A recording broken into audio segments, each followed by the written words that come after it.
Lors du mercato d'été 2023, les différents clubs de Saudi Pro League ont dépensé près de 957 millions de dollars bruts. Pourtant située à la 33e place du classement des championnats réalisé par l'IFFHS, la Rochne Saudi League a dépensé plus que 4 des 5 grands championnats européens. Cette ascension du championnat saoudien à vitesse grand V est une conséquence directe de l'arrivée de Cristiano Ronaldo lors de l'hiver 2022. En enregistrant l'arrivée de 94 joueurs étrangers, dont 37 issus des 5 grands championnats européens, la Saudi Pro League a réussi à grimper jusqu'à la 11e place du classement des championnats en 2026. Avec la venue de gros noms comme Riyad Mahrez, Karim Benzema ou encore Neymar Jr., une question s'impose alors: comment la Saudi Pro League est-elle devenue si attractive ? En décembre 2022, Cristiano Ronaldo rejoint à la surprise générale le club saoudien d'Al Nasser. En devenant le joueur le mieux payé du monde avec un salaire avoisinant les 200 millions d'euros annuels, le Portugais semble avoir opté pour le choix financier en cette fin de carrière. Si l'on en croit le magazine Forbes, lors de la saison 2025-2026, le salaire de Ronaldo a été revalorisé à hauteur de 240 millions d'euros. Ces chiffres exorbitants mènent à un constat clair: l'argent n'est pas une ressource, c'est un moyen. Ces mots prononcés par le footballeur congolais Marcel Tisserand lors de son passage dans le championnat saoudien illustrent la démesure financière des clubs du royaume. Cet argent quasiment infini est issu du Public Investment Fund, plus communément appelé PIF. Ce fonds financier estimé à près de 700 milliards d'euros est détenu par le prince héritier Mohammed Ben Salman. Ce dernier a fait l'acquisition en juin 2023 de 75% des parts de 4 clubs de Saudi Pro League, Al Nasser, Al Hilal, Al Ittihad ainsi que Al Ahly. Cet achat permet donc à ces 4 mastodontes du championnat de pouvoir débourser des sommes colossales pour attirer de grands noms. En déboursant 87,3% des 957 millions d'euros dépensés par les différents clubs de Saudi Pro League, les 4 clubs détenus par le PIF ont dépensé 6 fois plus que les 14 autres équipes du championnat. Cette hégémonie creuse donc l'écart entre, d'une part, des clubs extrêmement fortunés qui ont pu faire l'acquisition de superstars, et d'autre part, des clubs de seconde zone financièrement limités. Si l'on regarde en détail les arrivées dans ces 4 clubs, pas moins de 25 joueurs issus des 5 grands championnats ont posé leurs valises en Arabie Saoudite. L'arrivée massive de grands noms du football coïncide donc irrémédiablement avec la montée en puissance du championnat. Grâce à cette réserve financière illimitée, les clubs disposent de suffisamment de moyens pour attirer n'importe quel joueur. Cette stratégie constitue le premier facteur d'intérêt du championnat. Ce rachat permet aux clubs de proposer des salaires exorbitants. Par exemple, la moyenne salariale des joueurs étrangers des 4 clubs détenus par le PIF se situe entre 15 et 16 millions d'euros annuels. Avec de tels salaires, difficile pour les joueurs européens de résister à l'appel. Mais ces avantages financiers ne constituent que la première phase d'un plan bien huilé. Pour attirer encore plus de joueurs, le championnat se doit d'être compétitif. En faisant venir des noms clinquants, le championnat a pu hausser son niveau de jeu et donc par conséquent devenir bien plus attractif pour les jeunes joueurs. Dépeint comme, a priori, un championnat de pré-retraités, la Saudi Pro League a réussi la prouesse après le mercato estival de 2024 de faire baisser la moyenne d'âge des joueurs du championnat de 27,6 à 26,2 ans.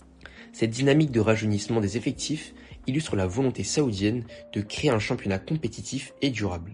Après avoir réalisé un mercato estival 2023 XXL, la Saudi Pro League a acquis un statut de championnat en pleine croissance. Lors du mercato 2024, les clubs ont suivi une toute autre voie en se concentrant sur le recrutement de jeunes talents. Le prometteur défenseur central français de 25 ans, Mohamed Simakan, a par exemple été acheté par Al Nasser. Ce choix, certainement motivé pour des raisons financières, a aussi permis aux jeunes talents d'évoluer aux côtés de joueurs de classe mondiale comme Cristiano Ronaldo, Sadio Mané ou encore Marcelo Brozovic. Le fait de côtoyer ces joueurs permet donc à de jeunes profils d'acquérir de l'expérience et de s'améliorer grâce aux conseils de ces derniers. Cette stratégie s'avère alors nécessaire si le championnat saoudien souhaite devenir un championnat mondial majeur en s'ouvrant au monde pour acquérir plus de visibilité. De plus, jouer en Saudi Pro League n'est pas synonyme d'une carrière entre guillemets ratée. En effet, le championnat est de plus en plus compétitif et n'est plus du tout marginalisé. Avec la crédibilité qu'il a acquis à coups de pétrodollars, le projet saoudien est devenu relativement crédible aux yeux du grand public.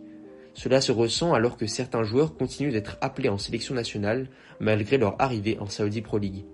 On estime qu'environ 10% des joueurs étrangers sont toujours appelés en sélection. Cette croissance exponentielle du championnat renforce par conséquent son attractivité et prouve aux joueurs du monde entier que le niveau de jeu proposé suit l'argent investi. Enfin, la hausse du niveau de jeu semble permettre un nouveau phénomène, une visibilité progressive du championnat. Avec le rachat des droits télévisés par le streamer français Zak Nani à l'été 2025, le championnat saoudien souhaite désormais se rendre bien plus attractif aux yeux du grand public. Fondée en 1975, la Saudi Pro League est un championnat historique qui rayonne sur la scène continentale. À titre d'exemple, le club d'Al Hilal est le club le plus titré de la Ligue des champions asiatiques avec 4 sacres à son palmarès. Cette légitimité historique prouve que le championnat ne part pas de rien. L'investissement massif dans de nombreux joueurs ne constitue donc qu'une avancée parmi tant d'autres. Après avoir obtenu une visibilité suffisante, le championnat n'a pas hésité à se développer structurellement. Les clubs ont par ailleurs agrandi leur stade, développé leur centre de formation et misé sur des effectifs plus jeunes. En définitive, le championnat s'est totalement métamorphosé en l'espace de quelques années, et si l'on en croit l'ancien sélectionneur de l'équipe nationale, Hervé Renard, l'Arabie Saoudite est un véritable pays de football. Cela explique donc pourquoi il y a un tel engouement depuis l'arrivée de ces superstars. Les stades sont souvent pleins à craquer, à l'image du stade grandiose du King Fahd International Stadium, qui contient près de 60 000 places et qui est souvent à guichet fermé. Le nouveau virage entamé par le championnat prouve que les clubs disposent de moyens infinis et n'hésitent donc pas à mettre la main au portefeuille pour rendre leur championnat de plus en plus attractif. Ce projet d'envergure permet au championnat saoudien de revendiquer sa volonté de devenir un championnat All-Star. Après cette exposition mondiale, l'Arabie Saoudite entame une toute nouvelle dynamique et voit les choses en grand. Tout est pensé de façon à ce que le niveau footballistique progresse et donc que le championnat devienne plus attractif. La hausse du niveau de jeu semble donc intimement liée à l'essor financier de ces clubs. De plus, si ce projet arrive aussi soudainement, c'est parce que l'Arabie Saoudite souhaite secrètement organiser la Coupe du Monde 2034. Après avoir regardé avec jalousie la Coupe du Monde au Qatar, l'Arabie Saoudite souhaite faire de même et utilise donc son championnat pour rendre visible son pays ainsi que sa culture footballistique.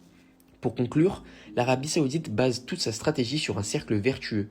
Plus d'investissement égale plus de stars égale plus de qualité et donc davantage d'exposition médiatique. Ce stratagème s'avère extrêmement efficace alors que le championnat saoudien est en pleine croissance et jouit actuellement d'une notoriété grandissante. Son attractivité repose donc sur un facteur principal, l'argent. Il semble donc tout à fait logique d'affirmer que l'Arabie Saoudite construit sa crédibilité à coût de millions d'euros en cherchant à acquérir davantage de visibilité chez le grand public tout en améliorant son niveau de jeu en parallèle.